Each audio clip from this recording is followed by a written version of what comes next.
Mangkane Kak Jaluk, kowe aja kakean cangkem, aja melu-melu gegeran-gegeran ngono kuwi. Iku ketok gobloke, paham ora?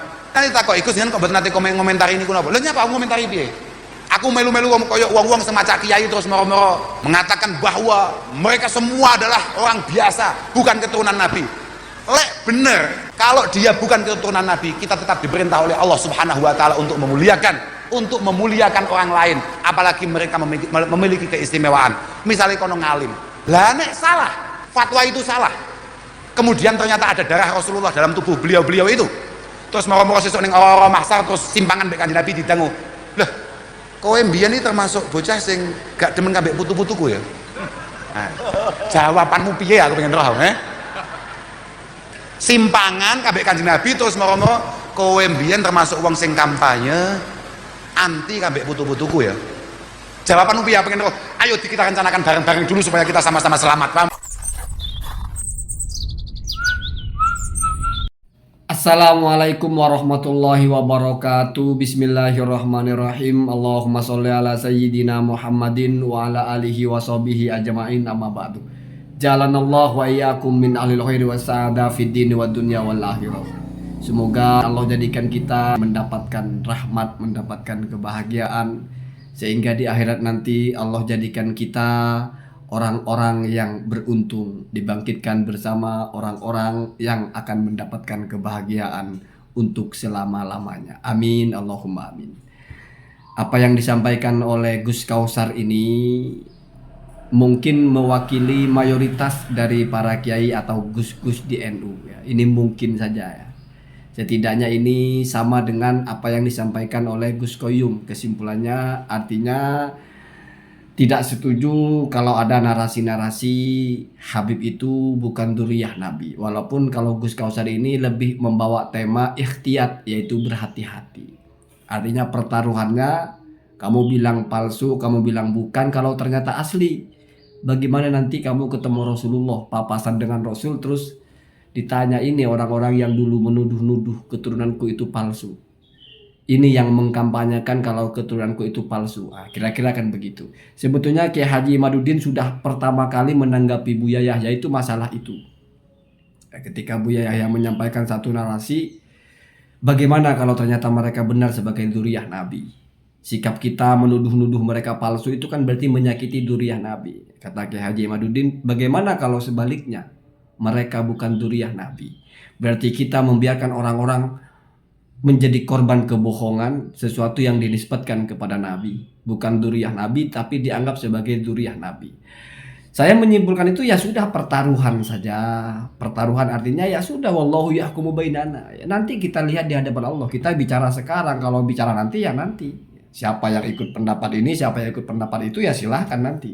Bukankah sudah sering saya bilang bahwasanya semua orang itu harus bertanggung jawab dengan pilihannya. Kalau kamu sudah tidak yakin ya terus gimana caranya? Kan beda orang yakin dengan orang tidak yakin. Ya masalah nanti benar tidak salah ya urusan nanti. Selama kita sudah menyadari bahwa semua pilihan ada konsekuensi.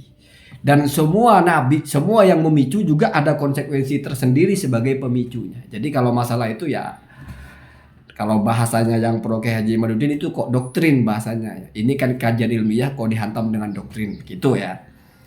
Lagi pula Kiai Haji Imaduddin itu saya masih ingat sekali. Ada 3 poin yang beliau itu sangat ngegas dan siap berdebat dengan siapapun. 2 diantaranya, yang pertama terputus nasabah alawi. Yang kedua, bahwasanya hadis atau Al-Quran yang berbicara tentang keturunan Rasulullah atau ahlu bait atau alun nabi itu bukan dzurriyyah yang sekarang.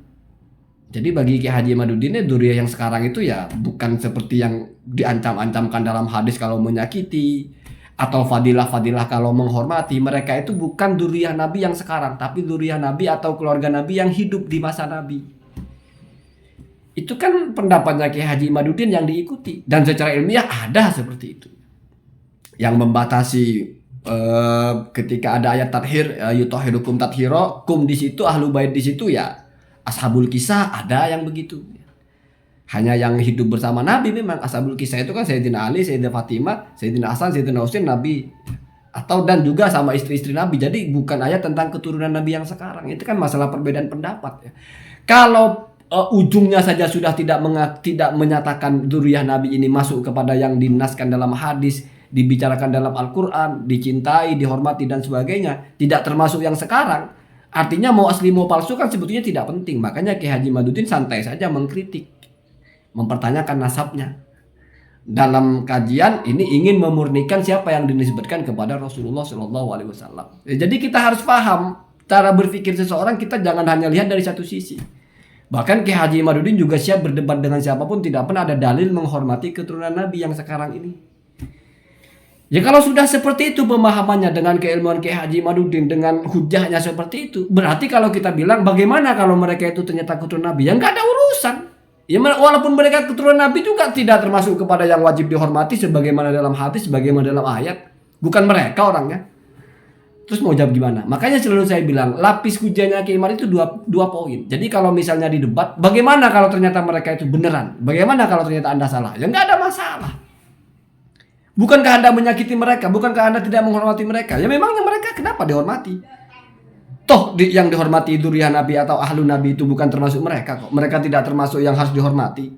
Artinya sebagai dzurriyyah Nabi. Kalau sebagai manusia ya kita menghormati siapapun kan beda. Kita saling menghormati dengan kita menghormati dzurriyyah Nabi kan beda. Enggak perlu terlalu berpolemik masalah bahasa. Saya kira semuanya itu sudah paham apa bedanya kita bicara menghormati dzurriyyah Nabi dengan saling menghormati. Ini jangan diburamkan. Kalau bicara masalah konteks saling menghormati lalu dibawa, jangankan dzurriyyah Nabi, orang biasa pun harus dihormati. Ya iya Pak.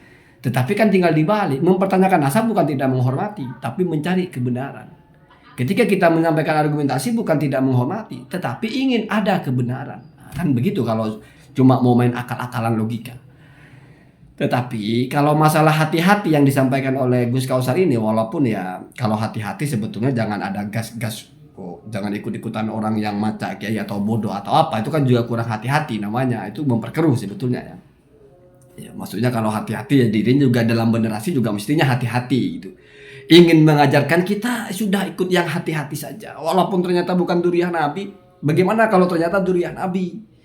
Kita sudah kadung tidak meyakini ternyata benar kan, daripada misalnya kita ya sudah kita meyakini saja, walaupun salah kan nggak rugi apa-apa tuh.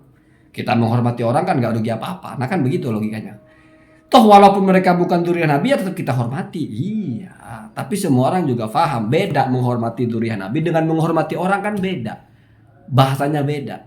Kalau kita masukkan menghormati dzurriyyah Nabi kepada menghormati orang, berarti tidak ada itu dzurriyyah Nabi, tidak ada spesialnya. Berarti sama aja toh. Bukan masalah dzurriyyah Nabi, tapi kita menghormati saja ya. Menghormati orang tua, menghormati tetangga, menghormati siapapun, apalagi yang alim, ya itu tidak ada istilah, memang harus. Tapi ketika kita mengkritik bukan berarti tidak menghormati. Artinya jangan dibelur-belurkan. Dan memang harus seperti itu, lebih tegas gitu. Jadi ya sudah, jangan ikut-ikutan ya, apalagi sebagai sebagai public figure yang ada santrinya, ada simpatisannya, ada alumninya, ada cabang-cabang pesantrennya, di mana suara itu mungkin akan merata kepada bawahannya. Sistem pesantren kan begitu, mesti ikut gurunya ya. Dan itu juga yang membuat saya pesimis kalau ini akan dibahas dalam Basul Masail. Kenapa? Karena memang sepertinya rata-rata, bahkan saya bilang mungkin 99% lah dari pesantren-pesantren di Indonesia itu ya pemahamannya ya sama tentang dzurriyyah Nabi itu ya. Tidak setuju dengan penelitian Kiai Haji Madudin. Ya, itu bisa kamu buktikan. Kamu cari deh mana ada pesantren yang besar, yang representatif, yang menjadi rujukan umat, yang suaranya mengatakan dzurriyyah Nabi yang sekarang itu palsu nasabnya, kan nggak ada. Nggak ada. Hubungan mereka dengan Habib ya tetap seperti biasa. Artinya itu menunjukkan bahwa nggak ada yang berubah. Kamu silahkan teliti, tapi bagi kami ya sudahlah. Ya, maka dari itu Ketua PBNU itu sejak awal sudah ngegas ya. Itu bukan asal ngomong ya. Itu mesti ada pertimbangannya. Mesti itu sudah membaca. Mesti itu sudah hearing ya, sudah mendengarkan. Dan tidak ada tanggapan dari Ketua NU Suriahnya, dari tokoh NU yang lain yang menyalahkan itu. Ya. Jadi sudah nggak ada ikhtilaf kalau dalam NU ya. Allahumma dina ada sabil. Assalamualaikum warahmatullahi wabarakatuh.